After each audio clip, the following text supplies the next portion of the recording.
Hi, this is Sherry Elliott Pope, and I'd like to thank you for joining me today for another video in the series Art on a Budget. I hope that you've enjoyed these videos. I hope they've helped you maybe save a little money. I also hope that they've helped you maybe learn something about art that you weren't aware of.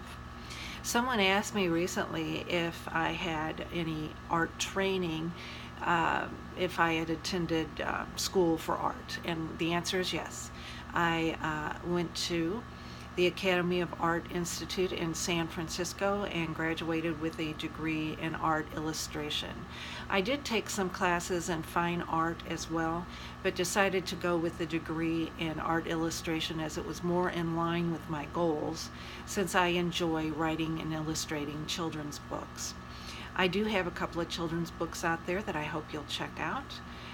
Never Brush a Snake's Teeth, An Adventure with Zoe Jane Zollywhopper, and A Night at the Zoo, another adventure with Zoe Jane Zollywhopper.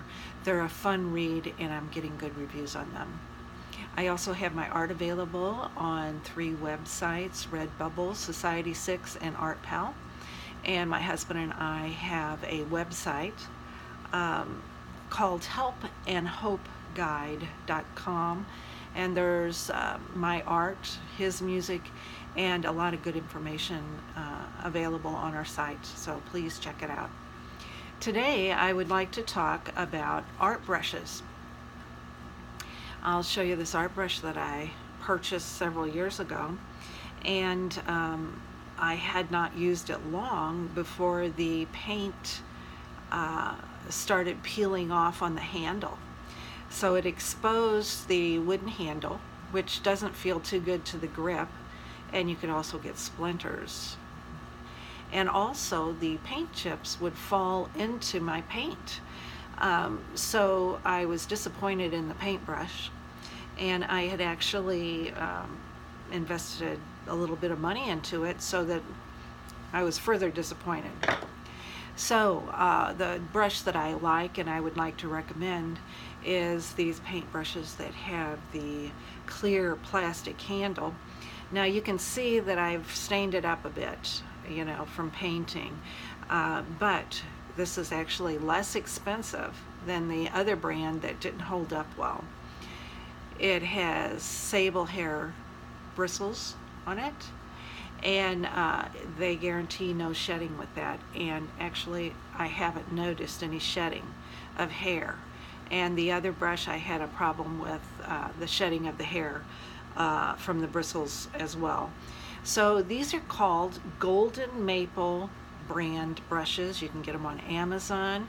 You can get 6 different brushes in a pack for under $20. And I will have an affiliate link posted so that you can purchase them if you'd like. But they have held up well, and I really enjoy them.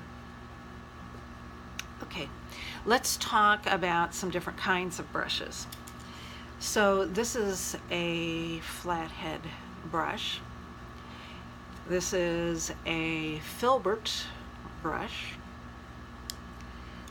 This is a line brush to make lines with. And this is another line brush, so one for shorter lines, longer lines. Flat brush, and the filbert is what I primarily use. You can use these just for about anything, but the filbert brush is better for turning corners, curves, foliage, that kind of thing. And the flat head is for laying paint down, but I use them just for everything, really. This is a larger filbert. It's a 12 filbert, and if I'm going to lay a lot of paint down to cover a larger surface, I will use the larger filbert. Okay, so we've talked a little bit about paintbrushes. Now let's talk about prepping your canvas. So you have your canvas, you want to paint on it, but you need to prime it first with gesso. There are different kinds of gesso out there you can purchase. You can get a clear gesso. You can get a white gesso. You can get black gesso. The black works really well if you're using a dark palette. It really gives you a head start if you're painting a dark scene. The white, can be used for anything really, as well as the clear. But the reason you want to use a gesso is because it primes your canvas. Otherwise, you'll be putting paint on your canvas, and the canvas, which is porous, will soak it up. So you'll find that you're using more paint, which is more expensive. So the gesso will help prevent that. Also, the gesso can be used if you wanted to add texture to your painting, so that you're able to get the thicker gesso if you want to lay down some texture.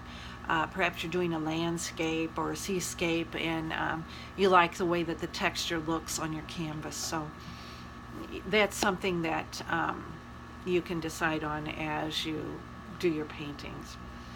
But if you want to save some money, you can make your own gesso. And it's easy, inexpensive products that you can get just about anywhere. Johnson's baby powder, Elmer's school glue, and white acrylic paint.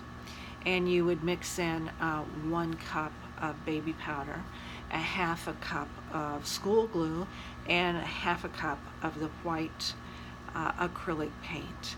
And you mix that together well and add a little water to get to the desired consistency that you want. And then you're ready to prime your canvas. The mixture of gesso will last, I don't know. I still have some that I've had for a while, and it hasn't went bad. So I don't know what kind of expiration date to put on that. But as well as the kind that you can buy. I've had these for a few years now. Anyway, I hope that helps. And let's prime our canvas the next time. And let's get started painting. Thanks. Have a good day.